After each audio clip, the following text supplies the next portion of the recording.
며칠 동안 아무것도 먹지 못한 호랑이 한 마리가 이제 배가 고파서 나가서 사냥을 하기 위해서 이제 찾아다닙니다. 그러다가 토끼 한 마리를 발견을 하고 말처럼 비호같이 단숨에 낚아챘습니다. 호랑이에 잡힌 토끼라고 하면은 이미 정신이 다 잃을 정도로 놀라서 새파랗게 겁이 질려 있어야 했는데, 이 토끼는 다른 토끼와는 달리 고개를 빳빳이 들고 호랑이를 째려보면서 한 말씀 하였습니다. 이건 와 임마. 이 얘기를 들은 호랑이는 하도 기가 막히고 본인이 상상하지도 못한 이야기를 들은 충격에 자기도 모르는 사이에 토끼를 놓아주고 말았습니다. 그 다음 날입니다. 어제의 충격이 채 가시지는 않았지만 몹시 배가 고픈 거로 이 호랑이가 사냥에 나섰습니다. 마침 토끼 한 마리를 보았습니다. 또 비호같이 날라서 그 토끼를 잡아챘습니다. 그랬더니 그 토끼가 호랑이를 째려보면서 한 얘기가 나야 임마, 어제 그 토끼야. 호랑이가 너무나 놀란 나머지 자기 가슴을 쓸어내리면서 그 토끼를 놓아주고 말았습니다. 내가 다시는 저 무서운 토끼를 만나지 말아야 되겠다 다짐하면서 후들거리는 다리를 겨우 끌고 집으로 돌아갔습니다. 또다시 하루가 지났습니다. 호랑이는 여전히 허기진 배를 움켜쥐고 다시 사냥길을 나갔습니다. 또 토끼 한 마리가 있었습니다. 그래서 그는 신중하게 어제와 그저께 만났던 그 토끼가 아닌가 아주 자세히 살펴보니까 자기에게 그렇게 놀랍게 했던 그 토끼가 아닌 것을 발견하고 또다시 비호처럼 몸을 날려서 그 토끼를 가로챘습니다. 그랬더니 그 토끼가 말을 한 마리 딱 했는데 그 얘기를 듣자 그 호랑이는 너무나도 놀라서 충격받아서 그 자리에서 즉사하고 말았습니다. 여러분, 그 토끼가 뭐라고 얘기하신 줄 아세요? 임마, 소문 다 났어. 이 사람이 지어낸 이야기지만 이 얘기를 통해서 우리가 배우는 귀한 말씀이 있습니다. 이 얘기는 사람이 만들어낸 우스개 얘기지만 미국의 유명한 문호인 마크 트웨이는 이런 말을 했습니다. 여러분 자신들이 여러분을 실패자로 규정하지 않는 한 그 누구도 여러분을 실패자로 규정할 수 없다. 참 뜻있는 말씀입니다. 여러분들이 여러분 자신을 무시하지 않는 한, 여러분 사람들이 살아가면서 자기를 얼마나 무시합니까? 나 같은 것이, 나같이 못 배운 것이, 나처럼 철한 것이, 나는 안 돼, 나는 어쩔 수 없어, 나는 망할 수밖에 없어, 나는 이러고 저러고 자기 자신에 대해서 경멸하고 조롱하고 천하게 보고 낮게 보는 분들이 계십니다. 다른 사람들이 결코 그 사람을 귀하게 취급하지 않습니다. 다른 그 누구도 자기가 바라보는 자기 자신보다 높게 판단해 주지 않습니다. 그렇기 때문에 말을 바꿔 말씀드리면 자기가 자기 자신을 무시하지 않는 한 그 누구도 그 사람을 무시할 수가 없다는 것이 또 마크 트웨인이 우리에게 한 귀한 말입니다. 저와 여러분들은 하나님의 백성들입니다. 하나님의 백성은 하나님의 백성답게 살아야 합니다. 호랑이가 야성을 잃었더니 더 이상의 호랑이가 아닌 것처럼 우리가 누구인가를 잃어버리면 우리는 실패할 수밖에 없는 존재들입니다.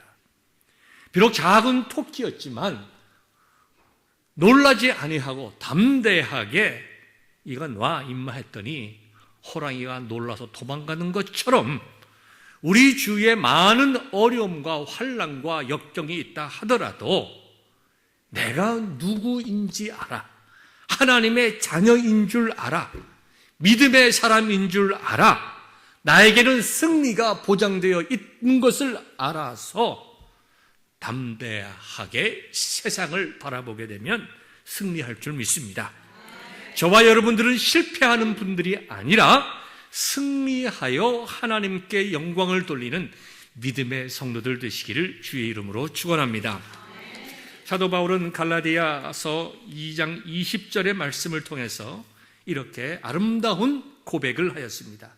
내가 그리스도와 함께 십자가에 못 박혔나니 그런즉 이제는 내가 사는 것이 아니요 오직 내 안에 그리스도께서 사시는 것이라. 이제 내가 육체 가운데 사는 것은 나를 사랑하사 나를 위하여 자기 자신을 버리신 하나님의 아들을 믿는 믿음 안에서 사는 것이라.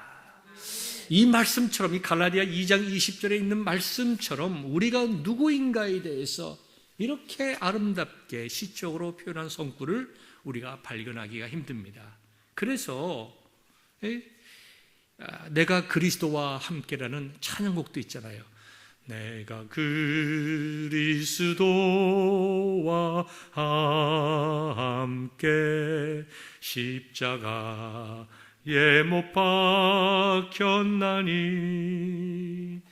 그런즉 이제 내가 산 것 아니요 오직 내 안에 예수께서 사신 것이라.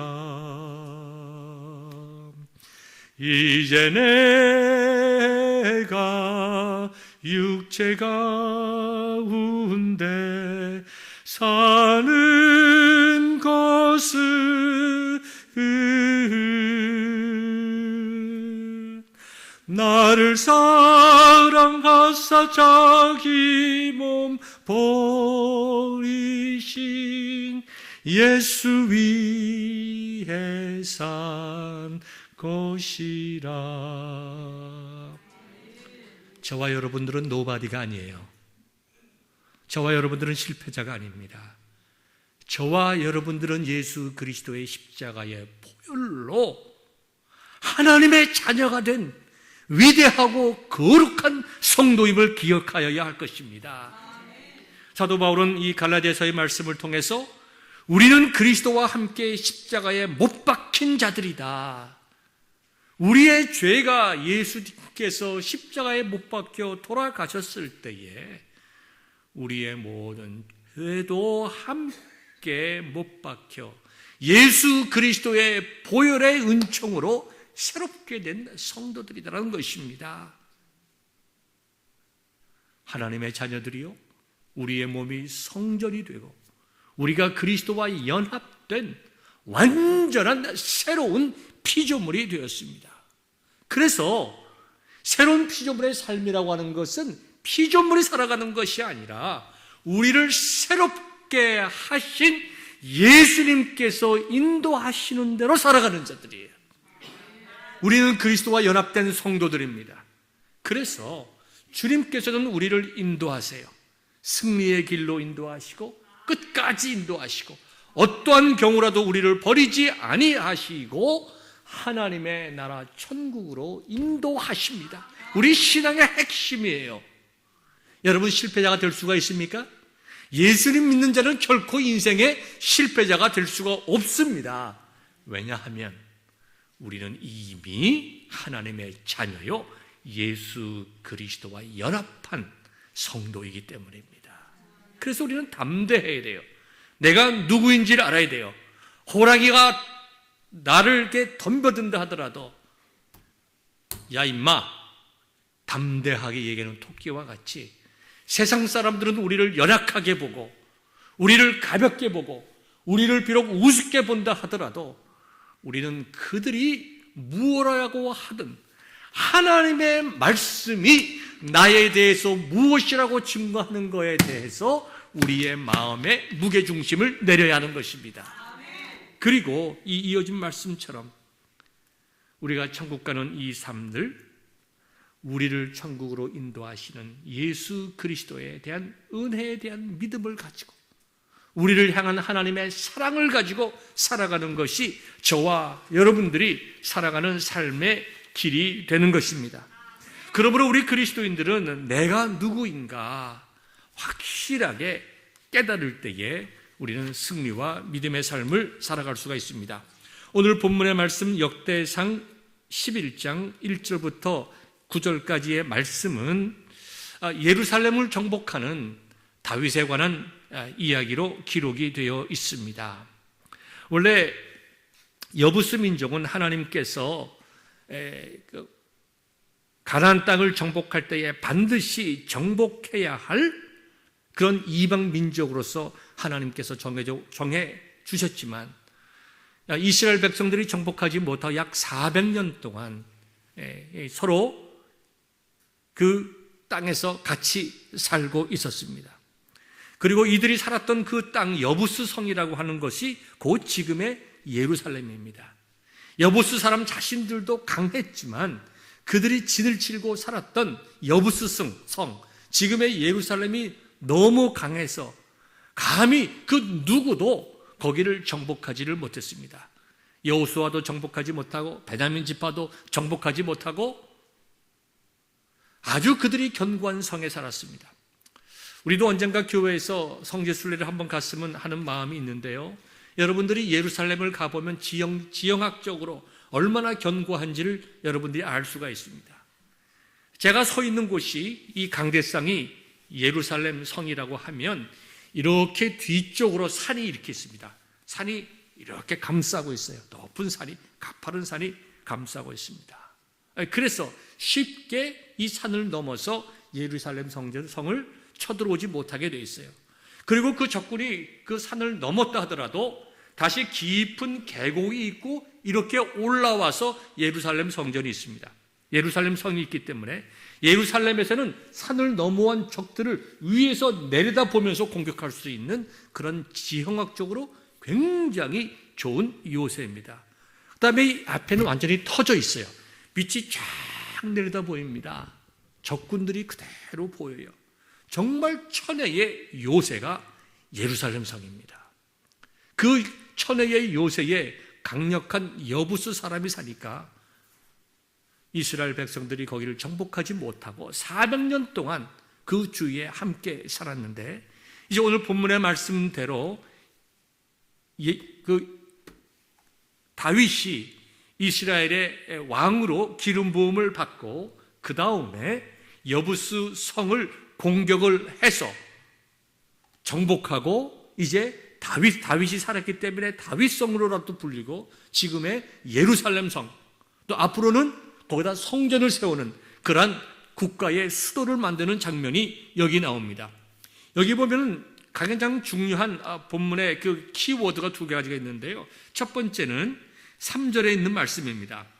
이스라엘의 모든 장로가 헤브론에 있는 왕에게로 나아가니 헤브론에서 다윗이 그들과 여호와 앞에 언약을 맺으매 그들이 다윗에게 기름을 부어 이스라엘의 왕으로 삼으니 여호와께서 사무엘을 통하여 전하신 말씀대로 되었더라. 하나님의 말씀대로 되었다 그랬어요.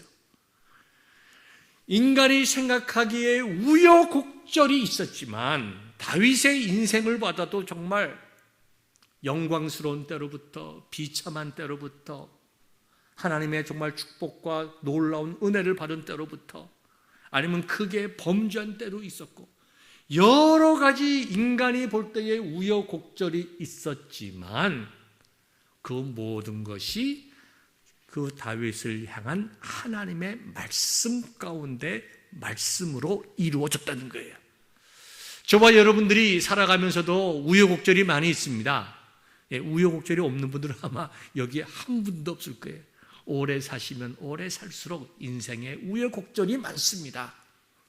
우여곡절이 많지만 우리가 인생을 뒤돌아보게 될 때에 우리를 향하신 선하신 하나님의 뜻은 반드시 이루어졌다는 것을 믿음의 눈으로 깨닫고 고백할 수가 있어요. 그게 믿음 아닙니까? 지금 이 시대까지, 지금 이 순간까지 하나님께서 저와 여러분들을 하나님의 뜻 가운데 인도하셨다면 앞으로 나머지 인생도 하나님의 뜻이, 우리를 향하신 좋은 뜻이 반드시 이루어질 줄 믿고 소망을 하나님께 두고 살아가는 성도들이 믿음의 성도들입니다. 이런 성도들 되시기를 주의 이름으로 축원합니다. 두 번째 키워드가 뭐냐면 만군의 여호와께서 함께 하시니, 하나님께서 함께 하신다고 했어요. 이 두 가지 말씀을 연결해서 보면 하나님께서는 다윗과 함께 하셔서 다윗을 향하신 하나님의 뜻을 이루어 가셨다. 근데 어떻게 이루어 가셨습니까? 다윗을 점점 강성한 왕으로 만들어 가셨다. 그것이 하나님의 뜻이었다는 것입니다. 여러분들이 여러분들의 자녀들에 대해서 다 뜻이 있습니다. 여러분들이 여러분 자녀들에 대해서 망해버려라 라고 뜻을 두시고 있는 분들이 있습니까? 옛날 분들은 참 그 말을 좀 험하게 했어요. 제가 어릴 때만 하더라도요, 이 할머니들이 얼마나 한이 많아서 그런지 모르겠지만 손자, 손녀, 자식들에게 아주 희한한, 아주 그냥 험한 말들을 많이 했습니다. 제가 강대상에서 제가 하지를 못하겠는데요, 참 험한 말 많이 했어요. 그냥 생략하겠습니다. 여러분 다 기억나실 거예요. 얼마나 험하게 얘기했는지. 그러나 그것이 본 마음은 아니잖아요. 그죠? 본 마음은 아니죠.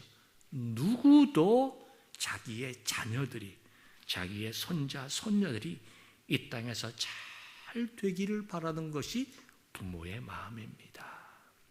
우리 인간이 죄인임에도 불구하고 우리의 자녀들이 잘 되기를 위해서 희생하고 기도하고 눈물을 쏟는다고 하면, 우리를 위해서 독생자 아들 예수 그리스도를 주신 우리의 참 아버지 하나님께서 우리가 잘 되기를 얼마나 원하시겠어요? 우리가 성공하기를 얼마나 원하시겠어요? 여기 본문에 있는 말씀과 같이 점점 강성하여지고 가문이 복이 되고 자녀들이 이 땅에서 잘 돼서 하나님의 영광을 크게 돌려주기를 우리 하나님께서 얼마나 원하시겠어요? 이거 깨닫고 하나님의 뜻이 우리의 인생의 삶 속에 이루어지는 것을 경험하고 기뻐하고 감사하는 삶이 바로 이 시간 예배드리는 저와 여러분들이 삶 되기를 주의 이름으로 축원합니다. 우리 그렇게 살아야 돼요. 우리가 다윗을 잠시 보겠습니다. 오늘 본문에 자세히 기록되어 있지는 않지만 하나님께서 다윗에게 뜻을 세우셨어요. 그리고 다윗을 통해서 다윗은 여러 가지 우여곡절을 겪고 장인어른하고도 아주 갈등을 겪고, 그 다음에 부인으로부터도 무시를 당하고 배반도 당하고 여러 가지 일들을 겪었지만 하나님께서 그 모든 것 가운데 뜻을 이루어 가신 것을 우리가 보면서 과연 그 하나님의 주신 경륜 속에 있는 다윗이 어떻게 살았기에 하나님께서 다윗의 당대에 그를 강하게 하셨나. 첫 번째는 다윗은 저와 여러분과 같은 평범한 사람이었다는 것입니다. 목동이었습니다. 아주 명문가의 자제가 아니었다는 것입니다. 그리고 장남도 아니고 막내였어요. 막내. 우리와 이스라엘은 아주 풍습이 비슷합니다. 풍습이 비슷해요. 여러분들, 우리 한국 사람들도 이 장남에 대한 특권이 대단합니다. 그죠? 부모들이 장남에 대해, 첫째 아이에 대한 유달리 사랑을 합니다. 그것이 남자였을 경우에는 더합니다. 저 집도 보면 사진 앨범을 보면요, 우리 첫째 아이의 사진 앨범은 3권쯤 돼요. 근데 둘째 아이는 1권밖에 없어요. 셋째는 앨범 자체를 만들 수가 없어요. 어떻게 컸는지 기억도 없어. 누구나 첫째에 대해서 부모가 각별한 사랑을 하고 첫째에 대해서 정을 주고 정말 상속을 하더라도 대한민국이나 이스라엘 민족이나 장자권이라는 것은 대단한 것입니다. 그런데 다윗은 장자도 아니었다는 거예요. 평범한 집안의 막내였습니다. 그리고 그의 인생 가운데 실수도 했습니다. 남의 아내를 자기 아내처럼 데려다가 범죄를 저질렀습니다. 그리고 그것이 드러날까 봐서 걱정이 돼서 그 남편까지 죽였습니다. 그리고 아내도 8명씩 참 많이도 뒀어요. 이러한 삶을 살았기 때문에 하나님께서 그에게 책망하사 아들 압살롬의 반란을 겪게 하시고 자녀들 간에 갈등이 있게 하시고 그 한 모든 일에 대해서 참 대단하게 하나님의 책망을 받았습니다. 그러나 다윗은 우리와 똑같은 사람이었지만 우리가 분명히 존경하고 따라가야 할 귀한 점이 있었는데 그러한 죄를 지은 가운데 철저하게 하나님 아버지 앞에서 회개한 회개의 사람이었다는 것입니다. 시편 51편을 보면 다윗이 밧세바와 동침한 후에 선지자 나단이 그에게 와서 다윗의 죄악을 책망했습니다. 그때에 다윗은 시편 51편을 이렇게 기록을 하였습니다. 하나님이여 주의 인자를 따라 내게 은혜를 베푸시며 주의 많은 긍휼을 따라 내 죄악을 지워주소서. 자기가 죄를 지었지만 하나님께서 회개의 영을 부어주시지 아니할 때에 얼마나 고통스럽고 괴로워했는지 정말 뼈가 상할 정도의 고통을 당했다고 했습니다. 하나님께서 은혜를 베풀어 주사 제가 회개케 하옵소서. 그렇죠? 얼만큼 자신에 대해서 깊은 죄에 대한 인식이 있었는지 5절에 대해서 보니까 내가 죄악 중에서 출생하였음이며 어머니가 죄 중에서 나를 잉태하였나이다. 우슬초로 나를 정결케 하소서. 내가 정하리이다. 나의 죄를 씻어주소서. 내가 눈보다 희리이다. 하나님께서 자기의 죄를 용서해 주실 것에 대해서 침상이 흘리는 눈물에 침상이 물을 정도로 그는 철저하게 회개했습니다. 하나님이여 내 속에 정한 마음을 창조하시고 내 안에 정직한 영을 새롭게 하소서.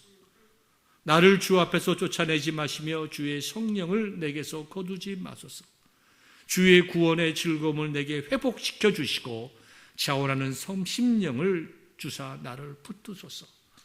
죄를 지었을 때 그 모든 기쁨이 사라지고 불안과 걱정과 초조가 안타까움이 남아있었을 때에 그가 회개하면서 나를 영적으로 새롭게 해달라고 하는 기도를 드렸어요.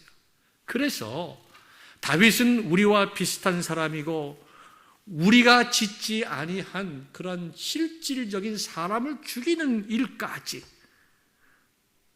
우리 주에서도 보기 힘든 그러한 나쁜 간음을 하는 죄를 지은 그였지만 성경 하나님의 말씀을 보니까 다윗이 햇사람 우리아의 일 외에는 평생에 여호와의 보시기에 정직히 행하고 자기에게 명하신 모든 일을 어기지 아니하였음이라 그랬어요. 얼마나 놀라운 말씀인지 몰라요. 다윗이 죄인이에요. 엄청난 죄인이에요.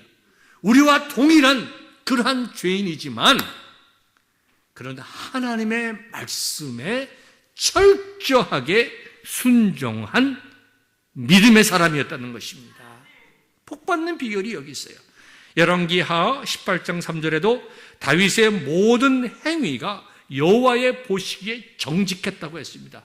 이 말씀들을 종합해 보면 분명히 다윗이 우리아의 아내 밧세바를 범하는 죄를 지었고 우리아를 전쟁터에 내보내서 죽이게 한 큰 죄를 졌지만 그의 인생에 결정적인 오점이 있었지만 그것 외에는 근본적으로 그의 인생이 하나님을 경외하며 하나님을 정말 사랑하고 하나님의 말씀이라고 하면 최선을 다하여 지켜나감으로 말미암아 하나님께서 충분히 다윗을 보고 내 마음에 합하고 정직하고 경건한 사람이라고 인정받을 만한 삶을 살았다는 거예요.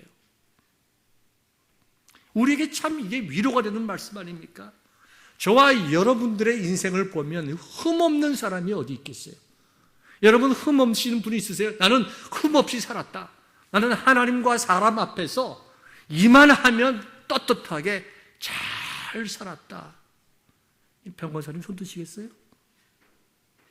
누구 손 드시겠어요? 없어요. 아무도 없어요. 아무리 교회에서 신앙적으로 존경을 받고 저만한 분이라면 우리가 따라가야 될 모범적인 분이라고 이야기하는 분들이 우리에게 있다 하더라도 우리는 다 흠이 있는 사람들입니다. 아마 제일 흠이 많은 사람이 있다고 하면 여기서 말씀을 증거하는 저일 거예요.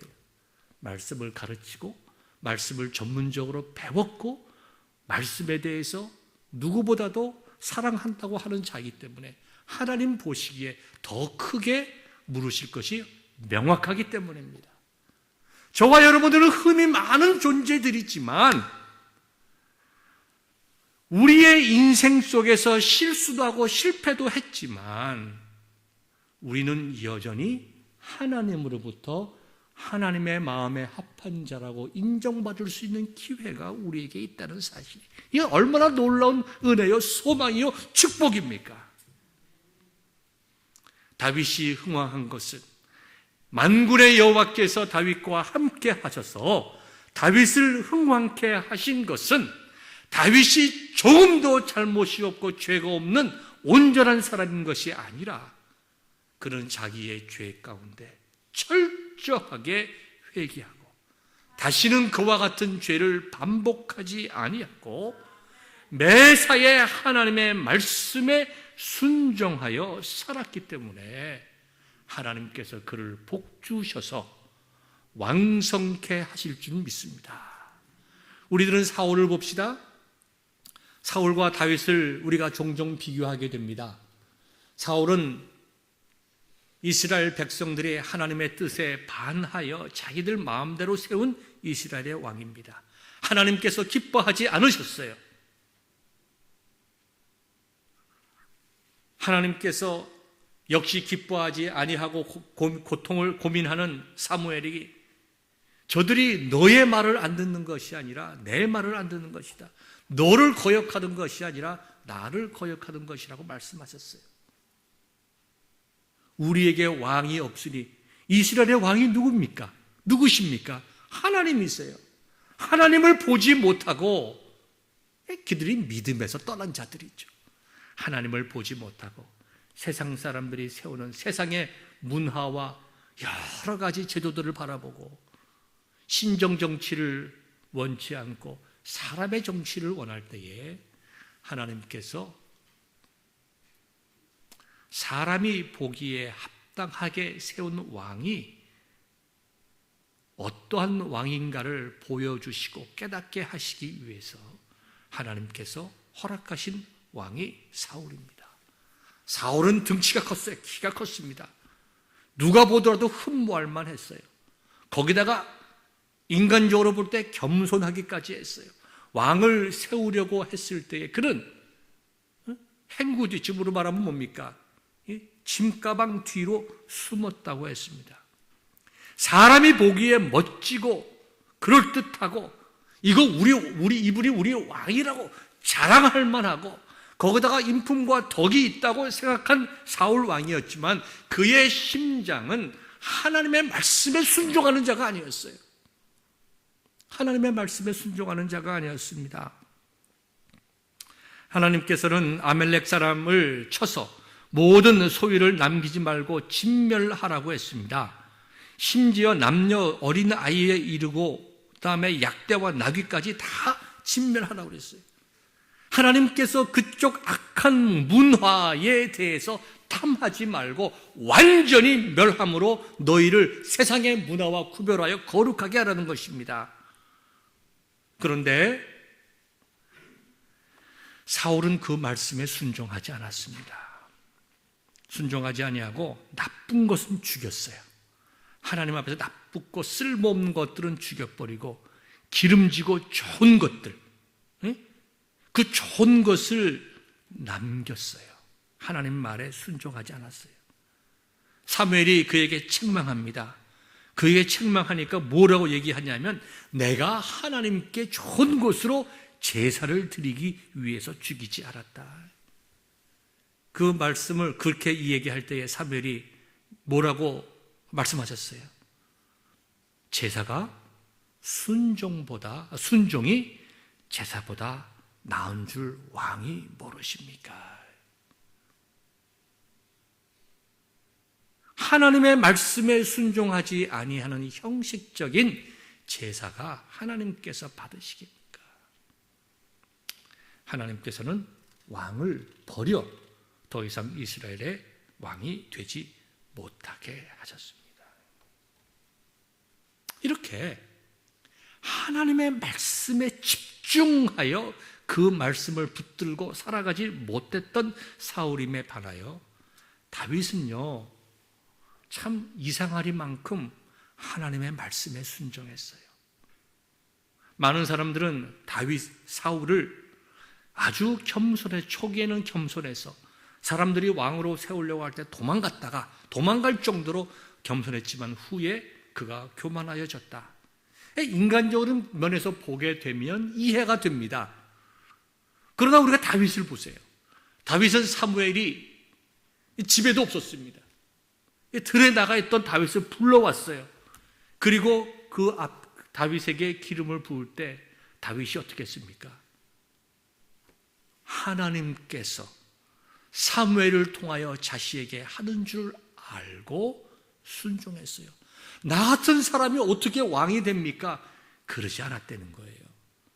우리 형들이 있는데 내가 막는데 어떻게 그렇게 할 수 있습니까? 형제들은 그랬어요. 아버지는 그랬어요. 사울처럼. 그러나 다윗은 그렇게 안 했습니다.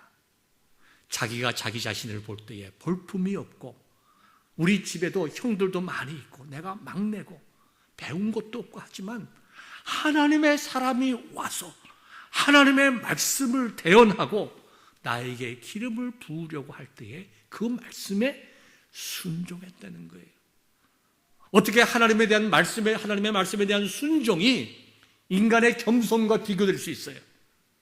어떻게 하나님의 말씀에 대한 순종이 자기의 생각과 판단을 넘어설 수가 있어요? 그건 교만입니다. 교만이에요.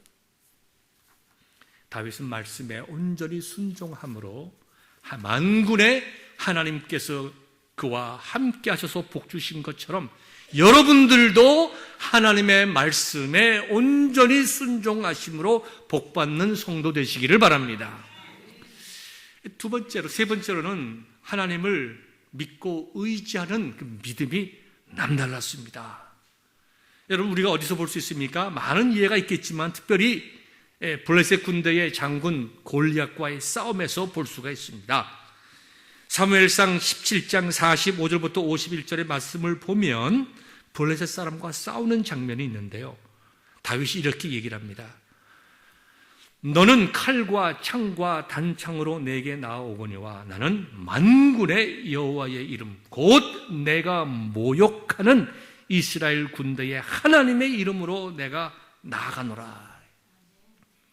하나님에 대한 믿음과 의지는 하나님을 사랑하는 것으로부터 나와요. 참된 사랑이 없는 곳에 신뢰가 있을 수가 없습니다. 다윗은 하나님의 이름이 모욕받는 것을 견딜 수가 없었어요. 하나님의 이름이 무시받는 것에 대해서 내 생명을 들여서라도 하나님의 이름을 증거하기를 원했습니다. 인간적인 욕심이나 다른 사람들에게 무엇인가 보이거나 기회를 잡아서 인정받고 장군이 되기 위한 그런 개인적인 욕망이 아니라 하나님의 영광을 위해서 하나님의 이름으로 하나님을 믿는 믿음으로 전진했어요. 그는 그런 사람이었습니다. 우리 기독교 역사를 보더라도 종교개혁자들이 어떤 분들이었습니까? 하나님의 말씀에 대해서 뜨거운 열정을 가진 분들이었어요. 하나님의 말씀이 곡회되고 예수 그리스도의 십자가의 은혜가 왜곡되고 참된 믿음이 무엇인지 바르게 선포하지 못하는 그 당대의 로마 가톨릭 교회에 대해서 뜨거운 분노를 가졌던 사람이에요. 하나님의 말씀에 대해서 거룩한 열망을 가졌던 분들이에요. 그런 분들이 하나님의 쓰임을 받게 된 것을 보게 됩니다.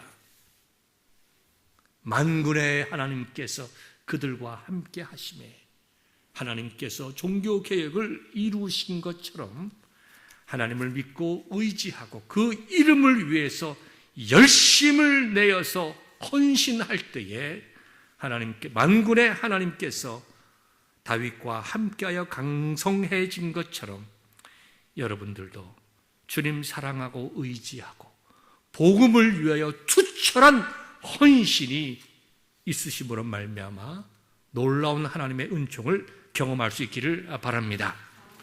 그 다음에 마지막으로 다윗은 하나님을 뜨겁게 사랑했습니다. 늘 하나님을 경외했어요. 사무엘하 7장을 보면 선지자 나단에게 이런 말을 합니다. 나는 백향목 궁에 살거늘 하나님의 궤는 휘장 가운데 있도다. 자기는 좋은 곳에서 삽니다. 좋은 곳에서 사는데 하나님의 언약궤가 자기가 보기에 너무 초라한 곳에 내가 이래서 되겠는가?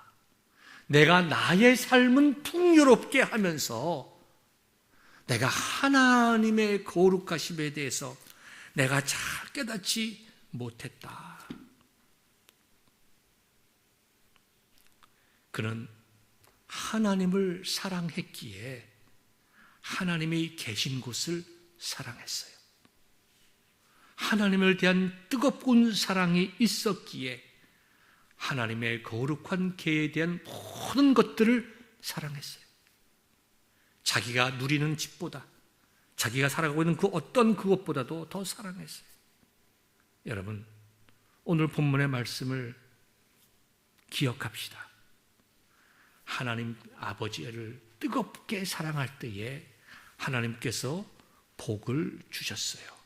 어떠한 복을 주셨냐면 내 이름 다윗을 가장 위대한 이름으로 만들어주겠다. 다윗 너의 모든 원수들로부터 너를 지켜 보호하겠다. 내 위를 영원히 견고케 하겠다. 사무엘하 7장에 있는 말씀입니다. 하나님, 나는 이렇게 좋은 곳에 살지만 하나님의 궤가 장막에 있다고 마음 아파하는, 하나님의 영광에 대해서 마음 아파하는 그러한 뜨거운 하나님에 대한 사랑과 헌신이 있을 때에 하나님께서 그와 같이 말씀하셨어요. 그러면서 무엇이라고 말씀하셨냐 하면 사무엘하 7장에 보면 여러분들에게 읽어드리겠습니다. 다윗이 하나님께서 그와 같이 다윗에게 말씀하실 때에 이렇게 다윗이 고백합니다. 주 여호와여, 오직 주는 하나님이시며 주의 말씀들이 참되시다니 신이다. 주께서 이 좋은 것을 주의 종에게 말씀하셨사오니 이제 청하건대 종의 집에 복을 주사 주 앞에 영원히 있게 하옵소서. 주 여호와께서 말씀하셨사오니 주의 종의 집이 영원히 복을 받게 하옵소서. 얼마나 기가 막힌 말씀이고 얼마나 감사한 말씀입니까? 하나님을 사랑하는 자에게 하나님께서 복을 주셨어요. 하나님 감사합니다. 주의 종의 집이 영원히 복받게 하옵소서. 만군의 여호와께서 함께 하시니 다윗이 점점 강성하여지니라. 여러분, 어떤 인생 사시기를 원하세요? 우리 옛말에 호랑이 앞에 물려가도 정신 차리면 산다고 했습니다.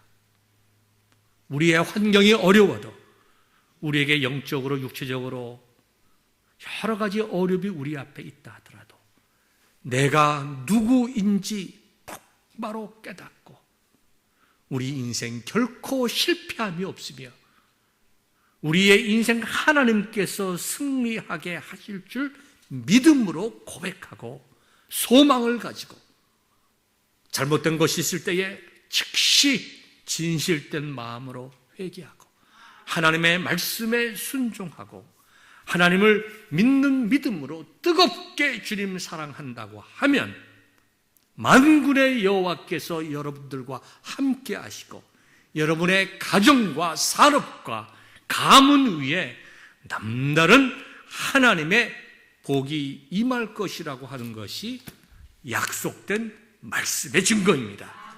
이와 같은 복이 저와 여러분들에게 충만하시기를 우리 주의 이름으로 축원합니다.